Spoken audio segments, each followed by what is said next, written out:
i-define ng pagmamahal? Kailangan po ba laging mapakita sa vlog? Lagi po bang kailangan tawag dito? Lahat-lahat ibibigay?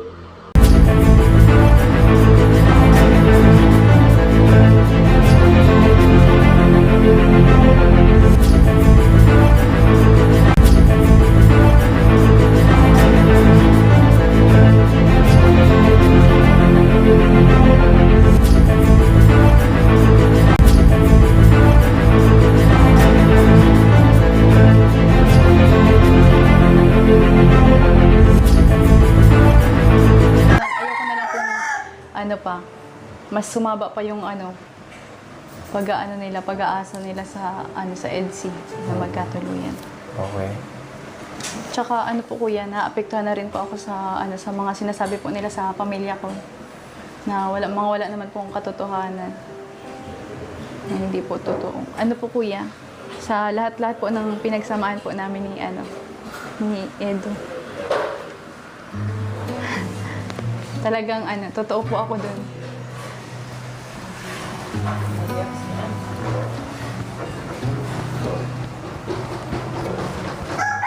Naging totoo po talaga ako sa kanya, kuya.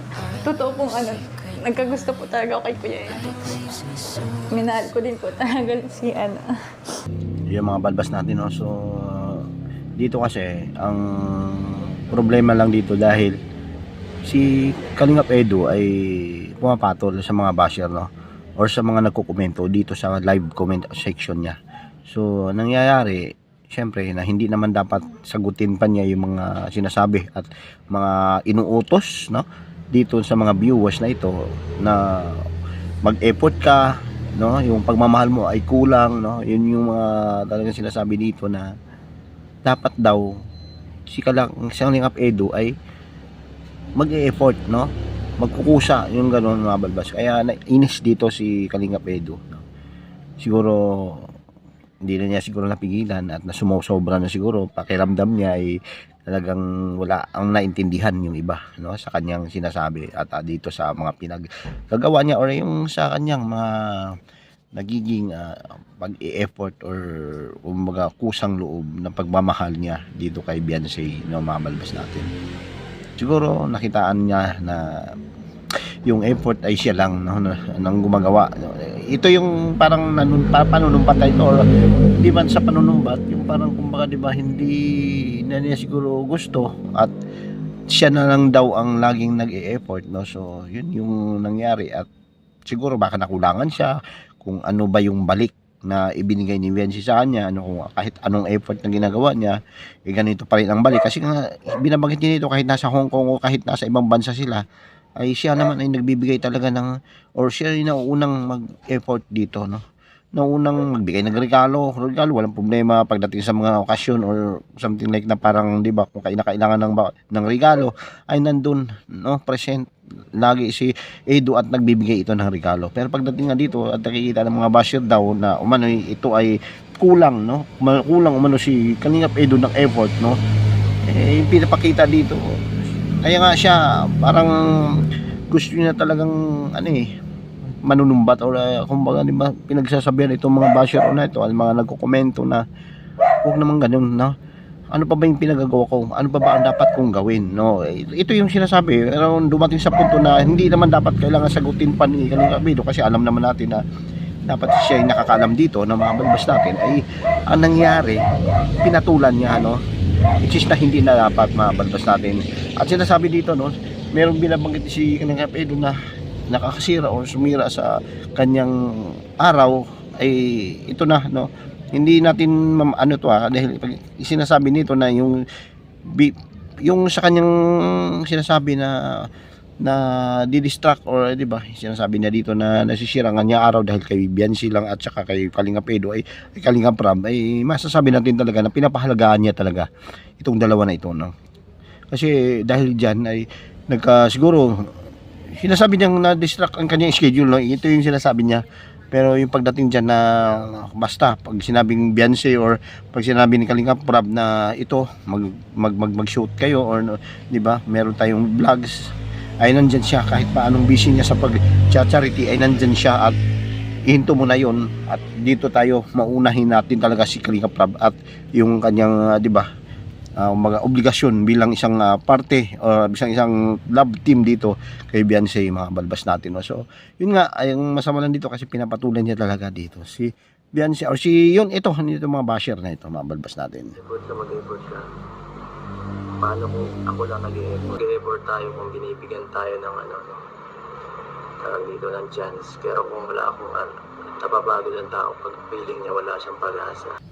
So yun nga, mga balbas, no? So sana naintindihan ng iba, no, dito sa pananaw at dito sa saloobin mismo ni Kalingap Edo, na sinasabi niya rito na siya lang daw pala talaga ang nag-e-effort, no? So ito bilang isang, no, ang opinion ko rito, mga balbas, ay respeto, no? Respeto na natin kung anong desisyon o ano ba ang nasa opinion ni Kalingap Edo, at syempre yung sinasabi ni Beyonce, dahil alam naman natin na bata pa si Beyonce, no? So maintindihan natin yun.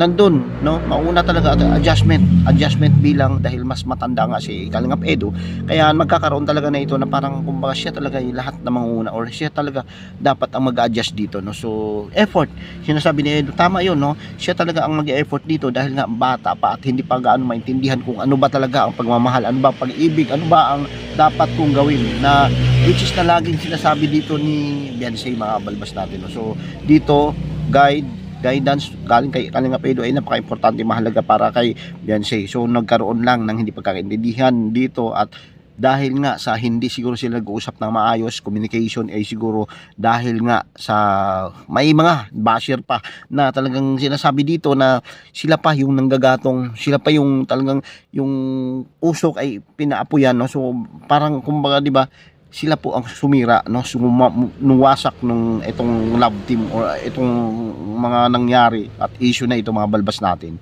Kaya siguro the best na gagawin siguro kung magkahiwalay man ito, yung sana nagkaibigan pa rin itong si Beyonce at si Edo, no? So nandun yung pangamba na galit or may pagtatampo talaga, no, kung ating pansinin doon sa live comments na naka-epekto talagang malaki dito, kasi hindi pa natin alam kung anong sagot mismo ni Beyonce rito, no, dahil wala namang channel si Beyonce, kaya hindi natin malalaman kung ano ba ang kanyang reaksyon o opinion dito, no? So siguro sa akin, bata pa kasi si Beyonce, mga balbas, at maintindihan natin kung bakit at kailangan talaga na si Edo po talaga ang mag-e-effort dito, no? So yun po ang nangyari lang din, kasi dahil nag-aaral nga din si Beyonce, mas medyo busy po talaga siya, at hindi po niya dapat talaga na o deserve talaga na magiging negative, magiging siya ang mababash dito, mga balbas, no? So walang pagbabash sana, at sana magiging maayos ito, mga balbas, dahil alam naman natin na pagka-solid fan or maka-edgy kayo ay magtulungan tayo, tutulungan nyo ito, no, para magiging maayos kahit pagkakaibigan, kahit na wala na yung love team or wala ng episode 99 ba or 100, hindi sila abot,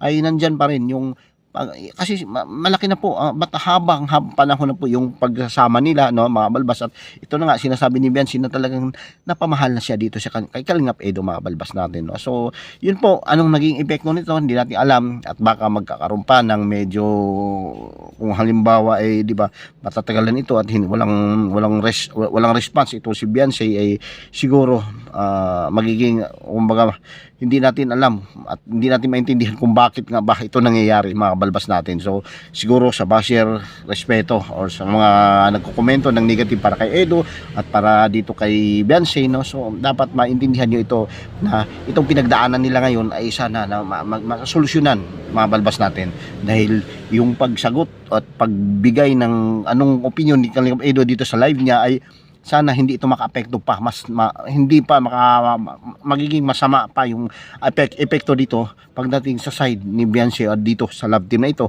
dahil nga ito ay ginawa, ating tandaan na si Kalingap Prab ay gumagawa dito dahil nga sa love team lamang, para makatulong suporta dito kay Beyonce sa pag-aaral niya at mabigyan pa ng magandang buhay, no, kanyang pamilya, pabahay, kung ano pa na talagang niyaya na binibigay dito, mga balbas natin.